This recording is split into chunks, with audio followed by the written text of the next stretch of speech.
அஸ்ஸலாமு அலைக்கும் வரஹ்மத்துல்லாஹி வபரகாத்துஹு.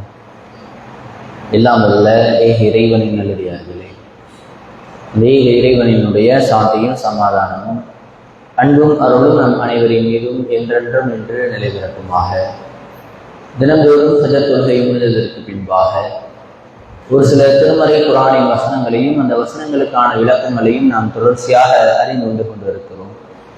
அந்த அடிப்படையில் தற்பொழுது திருமறை குர்ஆனினுடைய 4வது அத்தியாயமான அன்-நிசா என்கின்ற அத்தியாயத்தினுடைய 32வது வசனத்தை பற்றியும் அது தொடர்பான ஒரு சில விளக்கங்களையும் பார்க்க இருக்கிறோம்.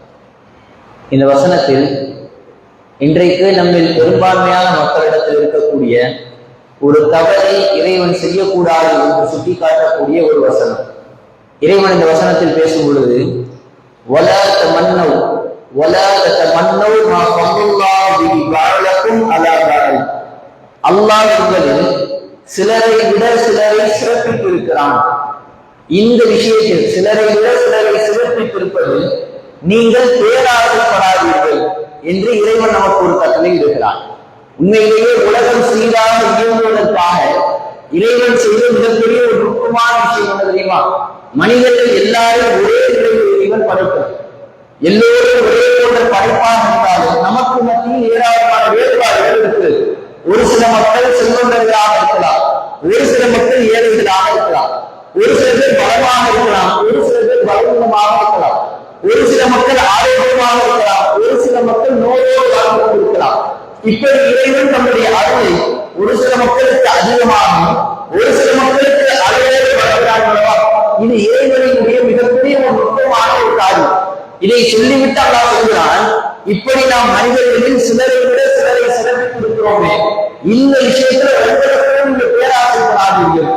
உண்மையிலேயே திருமறை குர்ஆன் அப்படிங்கிறது நம்முடைய மனதை பக்குவப்படுத்தக்கூடிய ஒரு மிகப்பெரிய ஒரு அழகான நமக்கு வழங்கியது.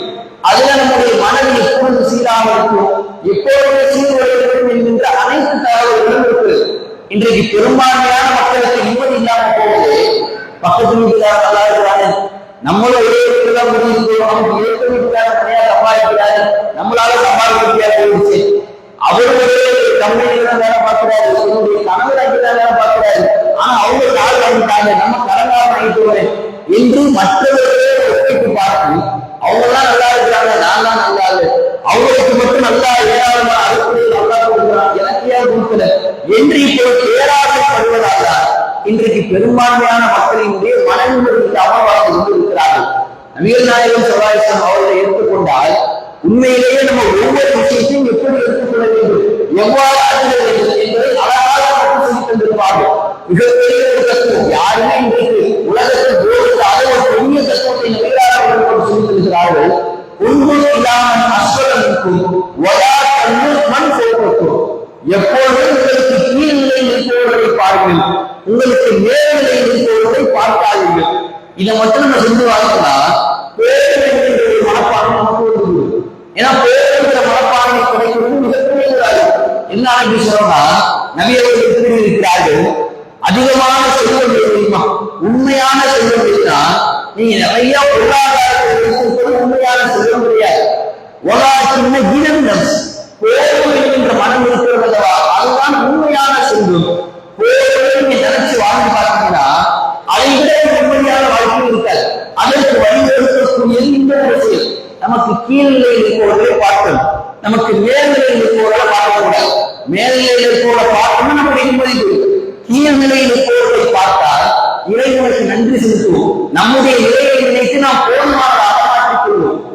சென்ற தினத்துல பார்க்க ஒரு காரணம் என்னன்னா, ஒரு கண்களியாக ஒரு மனிதர் இருக்கிறார், அவருக்கு போயிட்டு பேட்டி எடுக்கிறாங்க. பேட்டி எடுக்கணும்னு கேட்கிறாங்க, நீங்க உங்க வாழ்க்கையிலேயே மறக்க முடியாத விஷயம்னா என்ன அப்படின்னு பேட்டி எடுக்கிறாங்க. அதற்கு அந்த கண்களியாக நம்ம சொல்றாரு, கண்களியாக குச்சி வச்சு தட்டிக்கிட்டே இருக்கிறாரு. அவருக்கு மைக்ல பதில் சொல்றாரு, என்னன்னா நான் ஃபர்ஸ்ட் வருஷம் சென்னைக்கு வந்தேன், அவர் சம்பாதிப்பதற்காக சென்னைக்கு வருகிறார். கண்களியாக உள்ளது அவர் சொல்றாரு, நான் சென்னைக்கு வரும்போது எனக்கு ரொம்ப ஒரு மன உழைப்பா இருந்துச்சு. எதனால மன உழைப்புனா, கடவுள் ஏன் நம்மளை இப்படி பழக்கிட்டாரு, கண்ணே தெரியல. எல்லா மக்களும் அவங்களை நினைச்ச இடத்துக்கு நினைச்ச விதத்துல போய் சம்பாதிச்சுட்டு இருக்கிறாங்க, ஆனா நம்மளால போய் சம்பாதிக்க முடியலையே அப்படின்னு ஒரு மிகப்பெரிய ஒரு குறைய நான் பார்த்துக்கிட்டு இருந்தேன். கடவுள் மட்டும் ஏன் இப்படி சமைச்சிட்டாரு அப்படின்னு எனக்குள்ள ஏராளமான கேள்வி. அப்போ ஒரு ஏரியாவில் நான்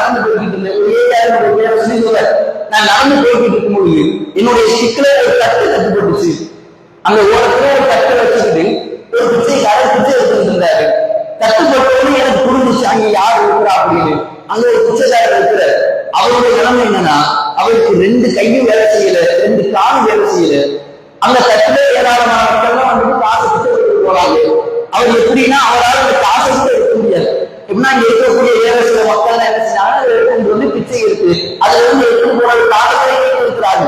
ஒரு சில மக்கள் அங்க இந்த மாதிரி ஏராளமான பிச்சைக்காரர்களுக்கு வசூல் செய்யக்கூடிய ஒரு சில நபர்கள் இருக்கிறாங்க. அவங்க என்ன செய்வாங்க, இந்த பெரியவரை எடுத்துட்டு வந்து இந்த இடத்துல வச்சு அவருக்கு முன்னாடி அவங்களே ஒரு கஷ்டம் வச்சு இவங்களுக்கு போட பிச்சைக்காக அவங்க எடுத்துக்குவாங்க. இந்த மாதிரி வளர்ந்து வச்சிருக்காங்க. அந்த நேரத்துல அதை நான் உணர்ந்ததுக்கு அப்புறமா எனக்கு அந்த சிந்தனை வந்ததே கிடையாது. இறைவன் நம்மளை எவ்வளவோ வச்சிருக்கிறான். நம்ம இவர் அளவுக்கு போயிருக்கு. இவரால 2 கையும் கிடையாது, 2 காலும் கிடையாது, செயல் நிற்காம இருக்கிற இவரால எழுந்துச்சு நகர கூட முடியாது. யாராவது இயற்கை நிறைவேற்றினா கூட யாராவது கொடுக்காம இருக்கும். அவருக்கு பேர் பிச்சைக்காக கூட அவரால் எழுத முடியாது.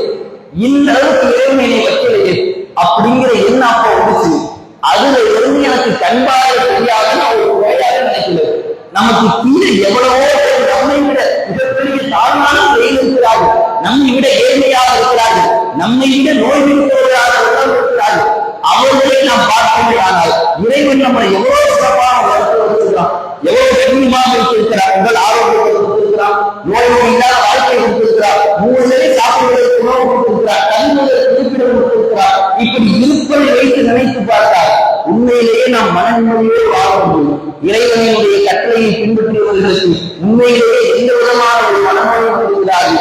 அது மிக முக்கியமான இதை நாம் கடைபிடிக்க வேண்டும். நம்ம சிலரை விட இறைவன் சிலரை சிறப்பித்திருப்பதில் பேராசை கொள்ளாமல் நம் இடத்தில் இருப்பதை வைத்து போர்வெடுக்கின்ற மனதோடு வாழ்ந்தால் நிச்சயமாக நிம்மதியான ஒரு வாழ்க்கை வாழ முடியும். அப்படிப்பட்ட வாழ்க்கை வாழ்வதற்கு இறைவன் நம் அனைவருக்கும் அருள் புரிய வேண்டும் என்று பிரார்த்தனையாக நிறைவு செய்கிறேன். வாஹர் தக்வானா அல்ஹம்துலில்லாஹி ரப்பில் ஆலமீன். அஸ்ஸலாமு அலைக்கும் வரஹ்மத்துல்லாஹி வபரகாத்துஹு.